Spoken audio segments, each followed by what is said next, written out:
Hi friends, ಎಲ್ಲ ಹೇಗಿದ್ದೀರಾ? ನಾನು ನಿಮಗೆ ಮಾವಿನಕಾಯಿ ಉಪ್ಪಿನಕಾಯಿ ಹೇಗೆ ಮಾಡೋದಂತ ತೋರಿಸ್ತೀನಿ. ಈ ಬೇಸಿಗೆಲಿ ಈ ಬೇಸಿಗೆ ಟೈಮ್ ಬಂದರೆ ಮಾವಿನಕಾಯಿ ಅಲ್ವಾ, ಮಾವಿನಕಾಯಿ ಸೀಸನ್ ಬಂದರೆ ಮಾವಿನಕಾಯಿ ತಿನ್ನಬೇಕು ಅನಿಸುತ್ತೆ. ನಾನು ಇದಕ್ಕೆ ಮೊದಲೇ ಹೆಚ್ಚಿಟ್ಕೊಂಡಿದ್ದೀನಿ ಮಾವಿನಕಾಯಿನ. ಅದಕ್ಕೆ ನಾನು ಉಪ್ಪು ಹಾಕಿ ಒಂದು 10 ನಿಮಿಷ ನೆನೆ ಇಡ್ತಾಯಿದ್ದೀನಿ.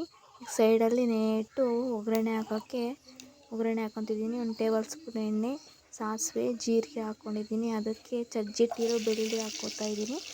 ಅದನ್ನು ಸ್ವಲ್ಪ ಫ್ರೈ ಮಾಡಿ ಸೈಡಲ್ಲಿ ತಣ್ಣಗಿಡಕ್ಕೆ ಬಿಡೋಣ. ಇವಾಗ ಮಾವಿನಕಾಯಿ ನೆನೆಸಿಟ್ಟಿದ್ನಲ್ಲ, ಅದಕ್ಕೆ ನಾನು ಖಾರದ ಪುಡಿ ಹಾಕ್ತಾಯಿದ್ದೀನಿ. ಖಾರದ ಪುಡಿ ಹಾಕ್ಬಿಟ್ಟು ಅದಕ್ಕೆ ನಾನು ಮೊದಲೇ ಒಗ್ಗರಣೆ ಕೊಟ್ಟಿಟ್ಕೊಂಡಿದ್ನಲ್ಲ, ಅದನ್ನು ಅದಕ್ಕೆ ಆ್ಯಡ್ ಮಾಡ್ತಾಯಿದ್ದೀನಿ. ಇಷ್ಟು ಮಾಡಿದ್ರೆ ಸಿಂಪಲ್ಲಾಗಿರೋ ಮಾವಿನಕಾಯಿ ಉಪ್ಪಿನಕಾಯಿ ಒಂದು 3 ದಿವಸ ಇಟ್ಕೊಂಡು ತಿನ್ಬೋದು. ಸೂಪರಾಗಿರುತ್ತೆ, ಅರ್ಜೆಂಟಾಗಿ ಮಾಡ್ಕೋಬೋದು. ಇದು ಸೈಡಲ್ಲಿ ನಾನು ಮಾವಿನಕಾಯಿ ಚಟ್ನಿ ತೋರಿಸ್ತಾಯಿದ್ದೀನಿ. ಅದಕ್ಕೆ ನಾನು ಕರಿಬೇವು ಹಾಕ್ತಾಯಿದ್ದೀನಿ, 2 ಮೆಣಸಿನ್ಕಾಯಿ ಹಾಕ್ತಾಯಿದ್ದೀನಿ. 1 ಮೆಣಸಿನ್ಕಾಯಿ ನೀವು ಆ್ಯಡ್ ಮಾಡ್ಕೋಬೋದು ತಿನ್ನೋರು.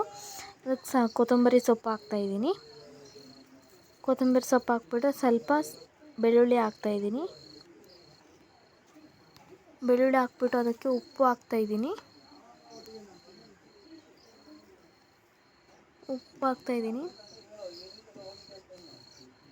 ಜೀರಿಗೆ ಹಾಕ್ತಾಯಿದ್ದೀನಿ ನೋಡಿ, 1 ಟೇಬಲ್ ಸ್ಪೂನ್ ಜೀರಿಗೆ ಹಾಕ್ಬಿಟ್ಟು ನೀಟಾಗಿ ರುಬ್ಕೊಂಡು ಅನ್ನದ ಜೊತೆ ಊಟ ಮಾಡ್ತಿದ್ರೆ ಸೂಪರಾಗಿರುತ್ತೆ ತುಪ್ಪ ಹಾಕ್ಕೊಂಡು.